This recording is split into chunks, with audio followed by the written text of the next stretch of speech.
Hey everyone, great to see you today. This is Bridget with Created to Conquer. Thanks for joining me. Today is a special day. Today is a day of new beginnings. No matter where you've been, it's not about where you've been, it's all about where you're going, and I'm going to help you get there. So, first, let me tell you, it's dark where I am. I live in a foreign country. The power just went out. I was trying to find a quiet place to go because we had a big rain thing happen earlier this morning. And so I can't be outside. I've got to find a quiet place, and the power just went out. So I'm not going to stop though. This video is so important, so I wanted to get it out to you as soon as possible. I'm going to share some really practical things with you today, tips for helping you get started. Now, the first thing I want to say to you, remember, we're talking about overcoming things like obsessive compulsive disorder, depression, anxiety, fear, insomnia, sleeplessness, worry, even schizophrenia. Even these things can even help you. Can help you. I'm going to help you with anything you face in your mind, any kind of struggle you have with your thinking. All those things that I just mentioned, those things are related to fear, to being afraid. In fact, anxiety is just a fancy word for fear and for being afraid. So I want to help you on a really practical level this morning as we get started. Okay, I've got my computer, I've got notes. Let's do this, okay? Now, let's be really practical. You need to know that in order to see change in your life, maybe you've been this way, you've struggled with the things I mentioned for a really long time. And if that's you, you've got to apply yourself. Like, you've got to set your mind, okay, I've got to learn something new. I've got to change some habits that I made in my life early on. Maybe years ago you made these habits, maybe months ago you made these habits, but you've got to set your mind to become like a student again, like someone who's going to learn. Right now, I'm in a classroom, so I thought, hey, that's pretty apropos. We're going to be learning things so we can do what we need to do in an actual classroom. I don't think I said this, but my husband and I have a couple of schools that we started in Costa Rica, so I'm hijacking a classroom today. But anyway, you're going to have to apply yourself to learning. Maybe you thought when you got out of school, you got out of college or out of high school, or maybe you're still in high school or even younger, I don't know.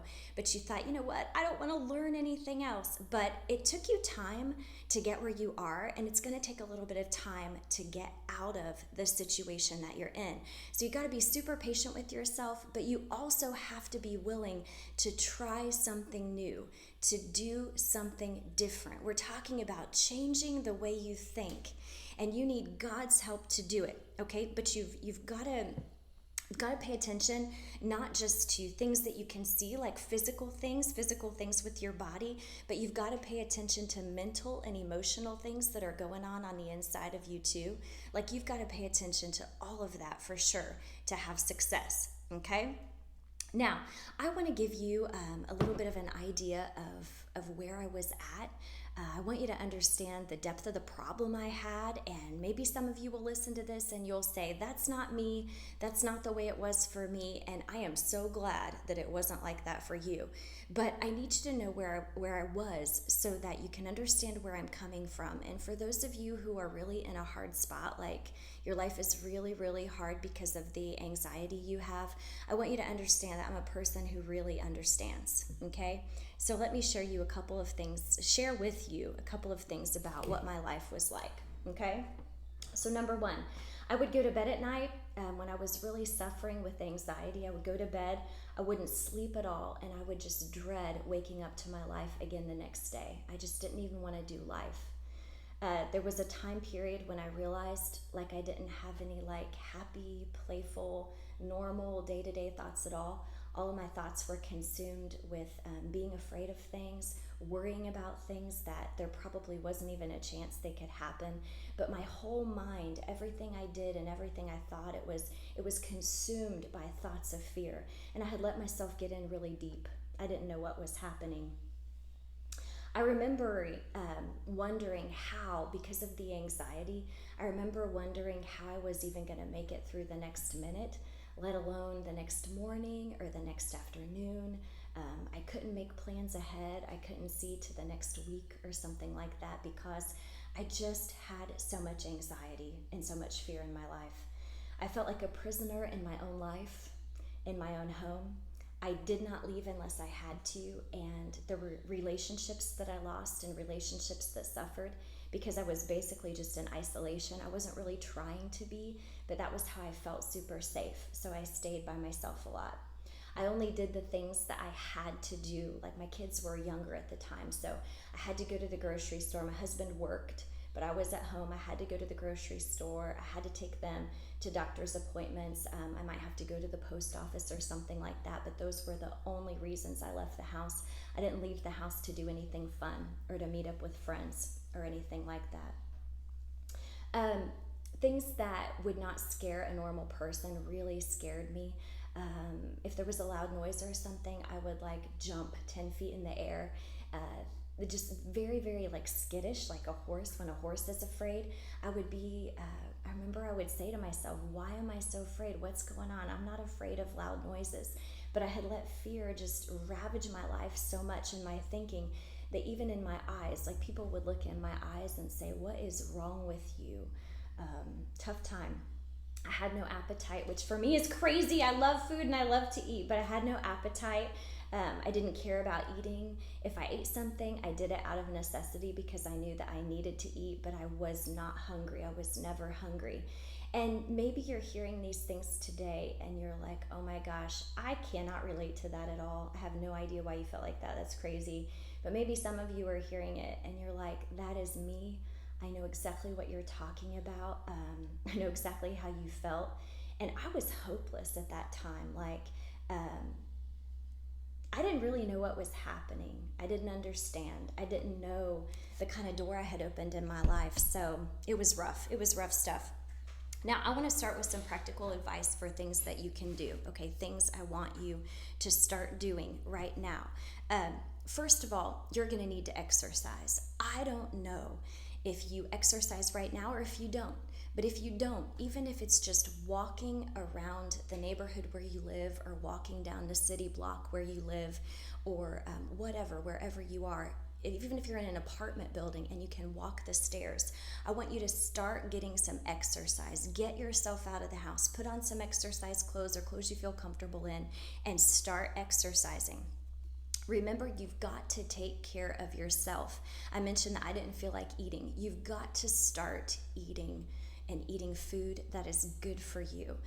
Eating an apple is real easy. You wash it, you eat it. Maybe you peel it, maybe you don't. I don't know, but you wash it and you eat it. Simple things, but you've got to make sure you're feeding your body. You've got to make sure you have nutrition coming into you. And I'm not talking like a bag of Fritos or a bag of Cheetos, which I love those chips. I can't get them where I live right now, but I love those chips. Anyway, you can't eat that stuff. You've got to eat a banana. A banana is a great go-to. An apple is a great go-to. But you've got to make sure you're giving your body nutrition because you've decided to change. You're making a change, and you've got to support your physical body that way.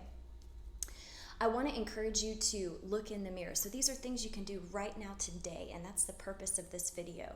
I want you to stand in front of the bathroom mirror, and I want you to say 3 positive things about yourself. Maybe this is really hard for you. Maybe it's not. I don't know. But I want you to say 3 positive things about yourself. Maybe you like your hair. I got to tell you, I like my curly hair. I've always liked it, okay? Maybe you can look in the mirror and say, I like my hair. Maybe you can look in the mirror and say, I like my eyes. Or you can say, I like my skin. I like my height. I like the way, I like the build of my body. I don't know. Maybe you can say, I have a family. I love my family. I love my kids. I love the life I've created with my family. Whatever you can say that's positive. 3 things that have to do with your life that are positive. 3 things that have to do with yourself. Things you like about yourself. And yes, it's time to start liking yourself again. I gotta tell you, I hated myself for a period because of what I was going through, and I just felt like it was my fault. And I didn't know what to do to get out of it, so I started hating myself. And nobody wins when you hate yourself. You have to stop hating yourself, being mad at yourself, whatever. Quit it, stop it right now. There are good things inside of you.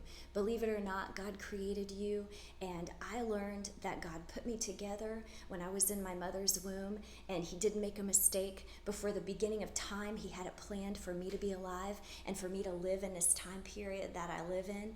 And if you have to start there, that's where I had to start. That is a good place to start. Start believing that. And I encourage you, if you've never believed that God is real before and that he can change your life, you need to start doing it today. Yes, you do. Something else, I want to encourage you to keep your relationships strong. There were people that were trying to reach out to me at different times when I was in trouble, and I would only let them reach so far because I was embarrassed about what my life was. I was embarrassed that when I was with another person, I so badly didn't want to have a panic attack that I would start sweating, and I would get tongue-tied because my mind was just so full of other things that at certain times I couldn't even sit down and have like a conversation just about regular everyday things with another person. But you need to keep your relationships strong. Yes, keep them strong. Do what you have to do, even if it's just sending a message to someone and not having like a live conversation, but sending a message to them just to keep the relationship alive. I want you to do it. I want you to start doing social things again. Now, I mentioned to you exercise. Exercise can be a social thing. I want you to make sure you get out at least once a week and you do something social. Even if you just meet a friend for coffee and you have to sit there nervous the whole time or full of anxiety the whole time, I don't care. I want to encourage you to put yourself back out there. Put yourself back in a pathway of friends and people that care about you, okay? And one of the most important things that I want you to do today is to find one person that you can be honest about your situation with. Honestly telling you, I was just so afraid of being made fun of, being looked down on. And when it comes to struggles that we face in the mind, which would include all the things I mentioned at the start of this video, there's a real stigma with it, like a feeling like if people go through this kind of stuff, they're inferior, they need a crutch in life that others don't need. Just like a lot of negative stuff can go with the label of being, having clinical depression or being anxious or panic disorder or whatever. There's a stigma that goes with that. And I want you to know you don't need to be ashamed. Not at all. You're in the right place at the right time. I am going to help you. But you need to find at least one person that you can be real with, someone you can open up to. Maybe it's your mom, maybe it's your dad, your sister, your brother, your aunt, your uncle, someone who goes to your church. I don't know, but you know people, and you need just one person. And if you don't have one person, you can reach out to me. I'm available on social media. You can leave a comment down below in the comments. You can send me a message on Facebook. You can find me there. I can be your one person. If you need someone that you can be completely honest with and not have any shame about it, I can be that person for you too, okay? But I want you to think about that. Now, the biggest thing I can share with you today, and from my heart, like something that I really mean, it's really big, okay?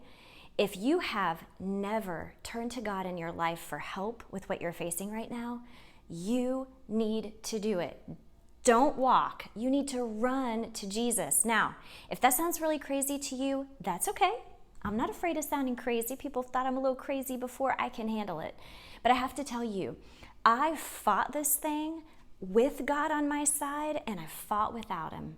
And it was so much easier to have him. And I'm telling you what, he started to talk with me and show me things because, see, he knows you on the inside better than you know yourself. He knows me on the inside. So when I was having a thought that was horrible and wrong for me, I would hear him tell me, stop thinking like that. Do you know that the Holy Spirit even cracks jokes? I will get into all that a little bit more later. But if you've never thought about turning to God to help you, now is the time. And I'm not talking about the universe.